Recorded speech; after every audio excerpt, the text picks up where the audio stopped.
இது ஃபர்ஸ்ட் மலேசியாவின் செய்திகள் உங்களுக்காக.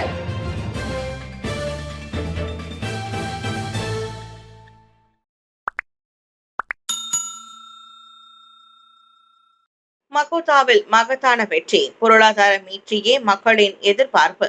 அன்வார் தேசிய முன்னணியின் பங்களிப்பை வாக்காளர்கள் உணர்ந்துள்ளனர். விக்னேஸ்வரன். ஜொஹூர் குலுவாங் மக்கோத்தா சட்டமன்ற இடைத்தேர்தலில் தேசிய முன்னணி அமோக வெற்றி பெற்றிருப்பது ஒற்றுமை அரசாங்க பொருளாதார மீட்சிக்கு முன்னுரிமை அளிக்க வேண்டும் என்பதை உணர்த்தியிருப்பதாக பிரதமர் கூறியுள்ளார். 20,000 வாக்குகள் வித்தியாசத்தில் வெற்றி பெறுவோம் என யாருமே எதிர்பார்க்கவில்லை. அப்படி ஒரு மகத்தான வெற்றியை ஆளுங்கட்சி கூட்டணிக்கு மக்கோத்தா வாக்காளர்கள் வழங்கியுள்ளனர். எனவே வாக்காளர்களின் ஆணையை ஏற்று நாட்டையும் மக்களையும் தொடர்ந்து முன்னேற்றுவோம் என டத்தோஸ்ரீ அன்வார் இப்ராஹிம் தெரிவித்தார். இந்நாட்டின் நீடித்த வளர்ச்சியை நல்லிணக்கத்திற்கும் தேசிய முன்னணியின் பங்களிப்பை மக்கள் புரிந்திருப்பதை இந்த இடைத்தேர்தலில் அபார வெற்றி காட்டுவதாக மாய்கா தேசிய தலைவர் தான் ஸ்ரீ விக்னேஸ்வரன் கருத்துரைத்துள்ளார். தமது பிரச்சாரங்களின் போது இந்திய சமூகம் இனியும் பொய் அரசியலை நம்பவில்லை என்பதும், தங்களின் கோரிக்கைகளுக்கு அரசாங்கம் தொடர்ந்து குரல் கொடுக்க இந்தியர்களை பிரதிநிதிக்கும் மாய்கா அவசியம் என்பதை உணர்ந்துள்ளதையும் தாம் பார்த்ததாக அவர் தெரிவித்தார். இவ்வேளையில் இடைத்தேர்தல் தோல்வியை திறந்த மனதுடன் ஏற்றுக்கொள்வதாக பெரிக்கத்தான் நேஷனல் தெரிவித்துள்ளது. அடுத்த ஆண்டுக்குள் நாடு முழுவதும் 25 30 கிளைகளை திறக்க காரசார உணவகம் இலக்கு. நாட்டின் முன்னணி சட்டிசோறு உணவகமான காரசாரம் அடுத்த ஆண்டிற்குள் நாடு முழுவதும் 25 30 கிளைகளை திறக்க இலக்கு கொண்டுள்ளது. இவ்வருடத்தோடு 18 கிளைகளை திறந்திருப்பதாக காரசார நிர்வாகத்தின் தலைமை நிர்வாகி ஜெகன் தெரிவித்தார். 2வது கிளையான ரவாங் காரசார உணவகத்தின் 3ஆம் ஆண்டு கொண்டாட்டத்தின் போது அவர் இவ்வாறு கூறினார். 2021 திறக்கப்பட்ட இந்த ரிவாங் காரசார கிளைக்கு புத்துயிரூட்டி புதிய பரிமாணத்தில் வாடிக்கையாளர்களுக்கு கூடுதல் திருப்தி அளிக்கும் வகையில் மேம்படுத்தி இருப்பதாகவும் அவர் கூறினார். காரசார உணவகம் நாட்டின் முதல் இந்திய டிரைவ் த்ரூ உணவகத்தை பினாங்கில் திறந்திருக்கும் தகவலையும் அவர் பகிர்ந்து கொண்டார். வாடிக்கையாளர்களுக்கு எப்போதும் புதுவித அனுபவத்தை அளிக்கும் வகையில் பொட்டலம் பிரியாணி, சைவத்தில் புதிய சில அம்சங்கள் உள்ளிட்டவற்றையும் அறிமுகப்படுத்தியுள்ளோம். எனவே காரசார உணவகத்திற்கு மக்கள் தொடர்ந்து தங்களின் நல் ஆதரவை வழங்கி வர வேண்டும் என ஜெகன் கேட்டுக்கொண்டார். நேபாளத்தில் பெருவெள்ளம், நிலச்சரிவு சம்பவங்களில் 112 பேர் பலி. தெற்காசிய நாடான நேபாளத்தில் இடைவிடாமல் பெய்த மழையால் ஏற்பட்ட பெருவெள்ளம் மற்றும் நிலச்சரிவு சம்பவங்களில் சிக்கி இதுவரை 112 பேர் உயிரிழந்துள்ளனர். மேலும் ஏராளமானோரை காணவில்லை என தெரிவிக்கப்பட்டுள்ளது. தலைநகர் காத்மண்டுவில் மட்டுமே 34 பேர் மரணமடைந்தனர். வியாழக்கிழமை தொடங்கி பெய்து வரும் கனமழையில் 60க்கும் மேற்பட்டோர் காயமடைந்த வேளை 3000க்கும் மேற்பட்டோர் காப்பாற்றப்பட்டனர். நாடு முழுவதும் 63 இடங்களில் முக்கிய நெடுஞ்சாலைகள் போக்குவரத்து மூடப்பட்டுள்ளன. இதையடுத்து பல்வேறு அமைச்சுகளை உட்படுத்திய அவசர கூட்டத்தை நேபாள இடைக்கால பிரதமர் கூட்டியுள்ளார். பள்ளிகளுக்கு 3 நாட்கள் விடுமுறை வழங்கப்பட்டு தேர்வுகளும் ஒத்திவைக்கப்பட்டுள்ளன. கோத்தபாருவில் ஆம்புலன்ஸ் வண்டியின் வழியை மறித்த பிக்கப் லாரி ஓட்டுநர் விசாரணைக்கு அழைப்பு. குளந்தான் கெத்திரேவில் ஆம்புலன்ஸ் வாகனத்தின் வழியை மறைத்து வைரலான பிக்கப் லாரி ஓட்டுநர் விசாரணைக்காக அழைக்கப்பட்டுள்ளார். கோத்தபாரு மாவட்ட போக்குவரத்து குற்றப்புலனாய்வு மற்றும் அமலாக்கத்துறைக்கு வருமாறு போலீஸ் அவரை கேட்டுக்கொண்டுள்ளது. விசாரணைக்கு உதவ ஆம்புலன்ஸ் ஓட்டுநரும் அழைக்கப்பட்டிருப்பதாக கோத்தபாரு மாவட்ட போலீஸ் தலைவர் முகமது ரோஸ்தி தாவூத் தெரிவித்தார். கெத்திரே பாலாங் லெம்பாக் சாலை சந்திப்பில் நேற்றிரவு 7 மணி வாக்கில் நிகழ்ந்த சம்பவத்தில் பலமுறை சைரன் ஒலி எழுப்பப்பட்டும் மிட்சுபிஷி ட்ரிட்டான் ரக பிக்கப் லாரி ஆம்புலன்ஸ் வண்டிக்கு இடம் கொடுக்காமல் வழியை மறித்து நின்றது. அச்சம்பவம் 46 வினாடி காணொலியாக டிக்டாக்கில் வைரலானது குறிப்பிடத்தக்கது. ஆம்புலன்ஸ் வண்டியின் வழி மறித்தால் 2000 ரிங்கிட்டிற்கும் மேற்போகாத அபராதம் அல்லது 6 மாத சிறை தண்டனை விதிக்கப்படலாம் என ரோஸ்தி எச்சரித்தார்.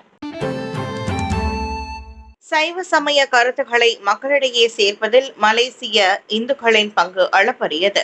கோலாலம்பூர் உலக சைவ நன்னெறி மாநாடு அதற்கு உதாரணம்.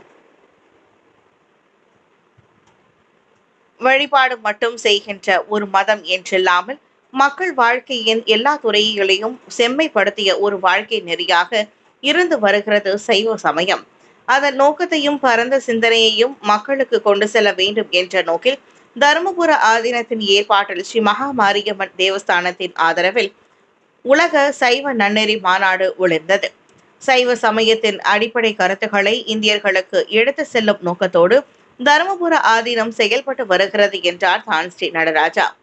அவ்வகையில் மலையகத்திலும் பக்தி மனம் கமழ வேண்டும் என்ற நோக்கில் உலக சைவ மாநாட்டிற்கு தலைமை தாங்கிய தருமபுரம் ஆதீனத்தின் 27வது மடாதிபதிக்கு அவர் நன்றி பாராட்டினர்.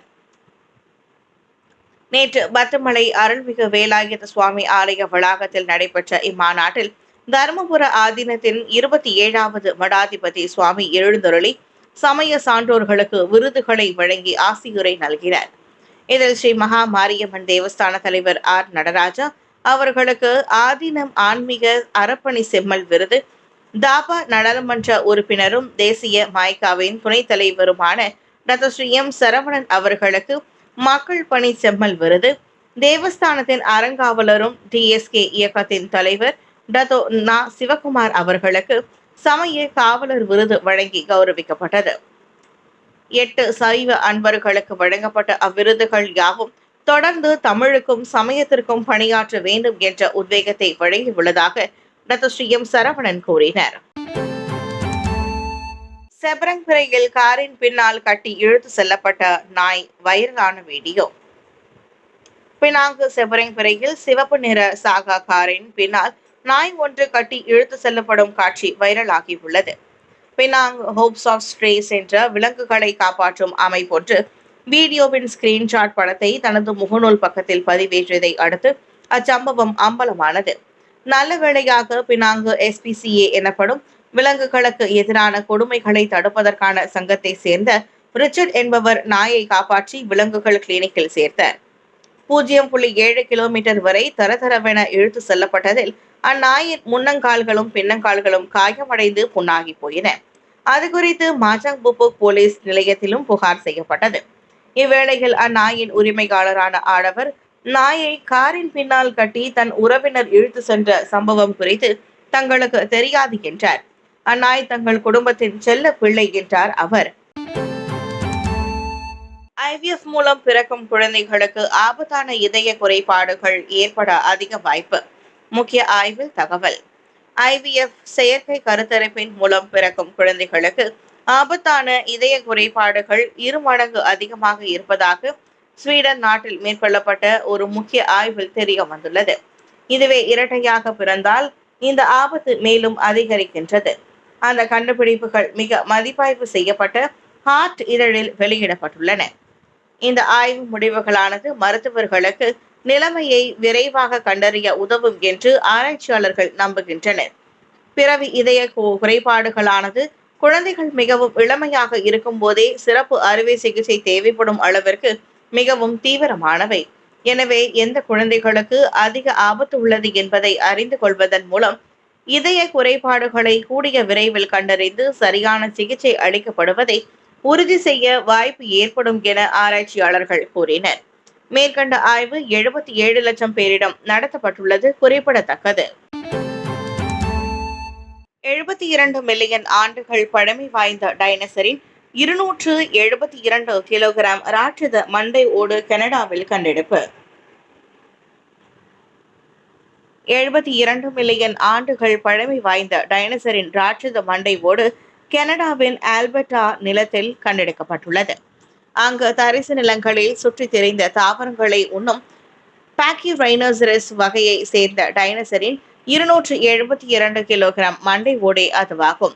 தொல்லுயிரியல் ஆராய்ச்சியாளர்களால் பிக் ஸ்கேம் என்று அழைக்கப்படும் இந்த டைனோசர் குழாய்க்கல் சிற்றோடையில் கண்டெடுக்கப்பட்ட 2வது பெரிய டைனோசர் மற்றும் பெரிய மண்டை ஓடு ஆகும். வட அமெரிக்காவில் மிகவும் அடர்த்தியான எலும்பு படுக்கைகளில் ஒன்றாக கருதப்படும் அப்பகுதியில் வயது வந்த டைனோசர் எலும்புகளுடன் நூற்றுக்கணக்கான குட்டி டைனோசர்களின் தோல் படிமங்களும் எலும்புகளும் இருப்பதாக டைனோசர் அருங்காட்சியகத்தை சேர்ந்த ஒரு பழங்காலவியல் நிபுணர் கூறினார். புதுடெல்லியில் பூட்டிய வீட்டில் கண்டெடுக்கப்பட்ட ஒரே குடும்பத்தை சேர்ந்த 5 அழுகிய சடலங்கள். இந்தியா புதுடெல்லியில் பூட்டி கிடந்த அடுக்குமாடி வீட்டிலிருந்து ஒரே குடும்பத்தை சேர்ந்த ஐவரின் அழுகிய உடல்கள் கண்டெடுக்கப்பட்ட சம்பவம் பரபரப்பை ஏற்படுத்தியுள்ளது. மோசமான துர்நாற்றம் வீசியதால் தகவல் கிடைத்து போலீஸ் வந்து பார்த்தபோது ஓர் ஆடவரும் 20 வயதிலான அவரின் 4 பெண் பிள்ளைகளும் வீட்டினுள் இறந்து கிடந்தனர்.